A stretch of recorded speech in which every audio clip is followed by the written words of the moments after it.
Le message autour de la créativité via la data, c'est ce que nous allons voir dans quelques instants, puisqu'on a souvent tendance à séparer la créativité de la donnée, et pourtant Creativity loves data, data loves creativity. Nous sommes très honorés d'avoir pour ce showcase David Reichmann, Creative Director, Head of Ogilvy Lab Paris, accompagné par Stéphane Galissier, Chief Data Officer, Ogilvy One France. Messieurs, c'est à vous.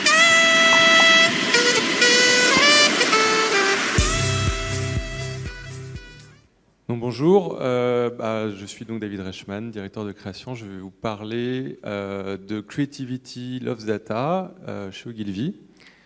Bonjour, je suis Stéphane Galissier, je suis Chief Data Officer chez Ogilvy. Et moi, je vais vous parler de Data Loves Creativity. Alors, à l'origine, il y a deux disciplines séparées. On a d'un côté la création, qui est très centrée sur la marque et qui utilise les médias standards que sont la télé et le print. Et de l'autre côté, on a une data qui s'appelle à l'époque uniquement études, qui utilise la statistique pour comprendre les attitudes des consommateurs. Ensuite, on va mettre les équipes data on va vouloir rendre plus opérationnels les résultats d'études et on va mettre les équipes data dans les équipes opérationnelles de marketing direct afin d'optimiser les campagnes marketing. Et donc, ces équipes data utilisent des techniques de data mining pour obtenir cette efficacité. Et aujourd'hui, on va chercher à aller plus loin, c'est-à-dire que cette efficacité n'est pas perçue comme insuffisante. On va vouloir que la data utilise des techniques de data science pour impacter non seulement les opérations, mais également la stratégie d'entreprise. Tout ça pour plus de performance. Donc je vais laisser la parole à David qui va vous réexpliquer cette histoire sous un autre angle de vue. Donc très brièvement, cette histoire, elle a commencé il y a plus de 10 ans, où on est passé finalement d'une époque de communication de masse, où la marque s'adressait de manière unilatérale à son audience, à une époque où, en fait, Internet a changé les choses et où les consommateurs ont pu interagir avec les marques. Mais ce qui s'est produit également avec l'arrivée du mobile, et au sens très large de la mobilité et de la multiplication des touchpoints, c'est la possibilité d'avoir accès à des données de géolocalisation, des données contextuelles, des données en temps réel, qui ont permis non seulement de s'adresser aux consommateurs de manière ultra pertinente et personnalisée, mais aussi de générer des nouveaux types de services, que cela soit fait par les pure players ou par les marques, mais ces services eux-mêmes ont fait que les consommateurs ont généré encore plus de données.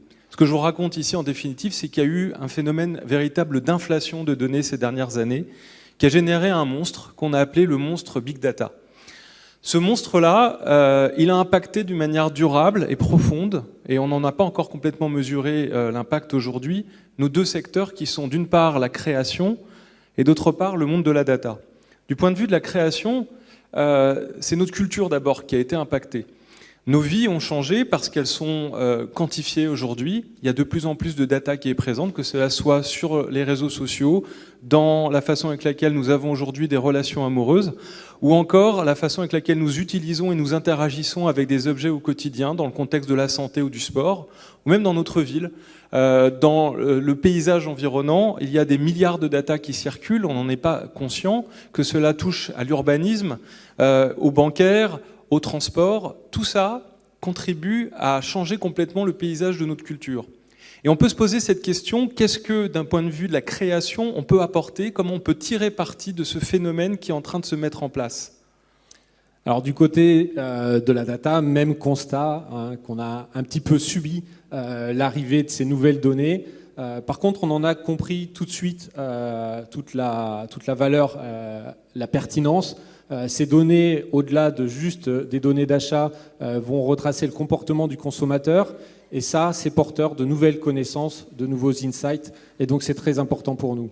Par contre, le problème auquel on s'est qu'on s'est rendu compte, c'est que ces données, encore aujourd'hui, échappent à beaucoup d'entreprises. Les données sociales, vous les avez massivement sur Facebook, les données médias de navigation chez Google. Et donc, le premier réflexe des entreprises, ça va être de créer un DMP. DMP, ça va être de stocker toutes ces données, d'en faire un identifiant unique et de rapatrier tout ça dans ces systèmes d'information.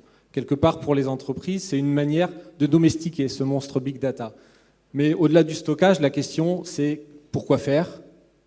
Qu'est-ce qu'on va gagner à transformer finalement ces opportunités en business véritable pour les entreprises ? Donc, chez Ogilvy, on a une conviction qui est assez simple, c'est que data et création, on doit en fait interagir et travailler ensemble en se nourrissant mutuellement. Alors, comment ça se passe ? Tout d'abord, du point de vue de la création, qu'est-ce que la data peut amener ? Du point de vue de la création, la data peut amener déjà une nouvelle génération d'insights. Donc les insights, ce sont ces vérités inavouées d'une audience, d'une marque, tout simplement parce que les data scientists mettent au point des nouvelles façons, des nouveaux procédés qui permettent de mieux comprendre justement cette audience, notamment sur ce qui se passe sur les réseaux sociaux, sur les comportements aussi qu'ont les utilisateurs avec différents services. Mais la deuxième chose qu'apporte aussi la data, c'est une notion qui est extrêmement forte, qui est la notion d'échange de valeur. On connaît tous cette notion. L'échange de valeur, à l'origine, c'est un client qui donne de l'argent contre un service ou un produit. Aujourd'hui, cet argent, c'est la data.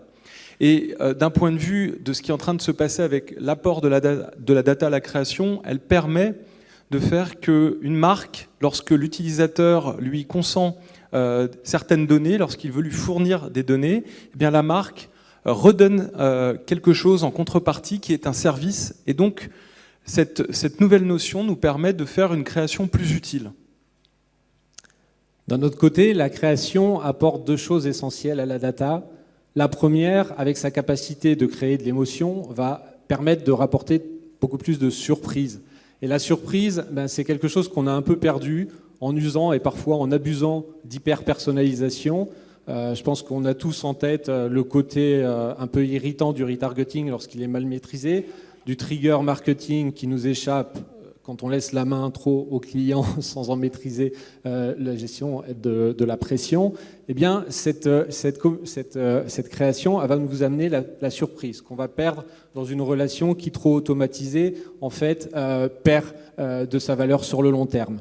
Et puis l'autre élément, eh bien, c'est le corollaire, c'est-à-dire que sur le long terme, quelque chose qui s'automatise, ça devient vite robotique, on perd de l'humain, eh bien la création vient apporter cette humanité retrouvée au CRM. Et l'objectif étant évidemment de rechercher plus de performance, et donc c'est en associant ces deux disciplines que l'on va permettre de générer de la performance pour les entreprises. Alors concrètement, comment ça se passe chez Ogilvy ? Eh bien, pourquoi la Creativity Love Data ? Parce qu'au début de chaque process, on va faire collaborer main dans la main un data scientist et un planeur stratégique. Ils vont ensemble réaliser le brief créatif, extraire de la connaissance client de ces nouvelles données, générer cette nouvelle génération d'insights, mais pas que. On va également lister, et ça c'est nouveau également, une source, l'ensemble de sources de données qui auront été sélectionnées, que ce soit des données open data ou des données consenties par les consommateurs, des données qui sont identifiées comme étant à potentiel créatif. Et on peut passer ensuite en conception avec le créatif. Et une belle illustration de cette collaboration, c'est ce que nous avons mis en place en septembre dernier, lors du lancement de Netflix en France. Nous avons créé une campagne de lancement en s'appuyant sur des données de discussion des consommateurs sur les blogs, les forums, sur les réseaux sociaux. On en a déduit des insights qu'on a appliqués à la stratégie et, comme on le voit ici, également directement sur la création. L'objectif que l'on a atteint ici était de faire émerger une marque peu connue des Français dans un univers qui était déjà fortement saturé en termes de concurrence. On ne s'arrête pas là, puisque Data Love aussi Creativity, lorsque dans le processus créatif même, eh bien, il y arrive un nouveau profil qui est le data scientist et qui en fait fait un team building avec la création et permet de générer des nouvelles idées qui n'étaient pas pensées jusqu'alors juste par des simples teams créatifs. Alors, qu'est-ce que ça donne comme exemple ? Eh bien, la campagne British Airways, qui a utilisé les données, en fait, on a utilisé les données qui venaient des avions, et on a, là c'est un outdoor qui a eu lieu à Piccadilly Circus, où on voit justement un enfant qui montre du doigt où va un avion British Airways, Et donc là, on a réellement cette notion d'apporter de l'humanité dans la donnée. C'est-à-dire que si on prend cette donnée brute, elle est totalement indigeste et froide. Et là, tout à coup, il y a une idée créative qui va se bâtir à partir de la donnée pour créer un outdoor qui va résonner avec l'émotion des consommateurs.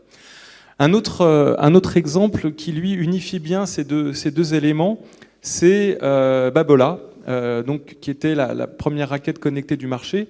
Là, on a vraiment affaire à deux choses. On a Data Loves Creativity parce que les données sont humanisées. On apporte de l'intelligence à la donnée. On permet aux utilisateurs de mieux les comprendre grâce notamment à ce qu'on appelle la data vision. Mais c'est aussi Creativity Loves Data avec cette notion dont je parlais tout à l'heure qui est la valeur d'échange. C'est-à-dire que les données qui sont émises par les utilisateurs de la raquette leur sont redonnées en contrepartie sous forme de services ou de conseils qui leur permettent d'améliorer leur jeu et leur performance dans le domaine du tennis. Et alors évidemment, ce processus ne s'arrête pas aux portes de l'agence. Et donc, dans votre entreprise, vous avez historiquement un département de communication qui sait très bien travailler tout l'aspect création. Et vous avez évidemment un département CRM qui sait optimiser les campagnes de marketing direct.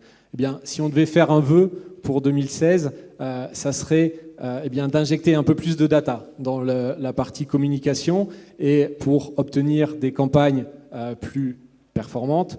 Et de l'autre côté, ajouter un peu plus de création, un peu plus d'humanité, un peu plus de surprise dans le CRM, là encore, pour toujours plus de performance. Merci à vous. Merci.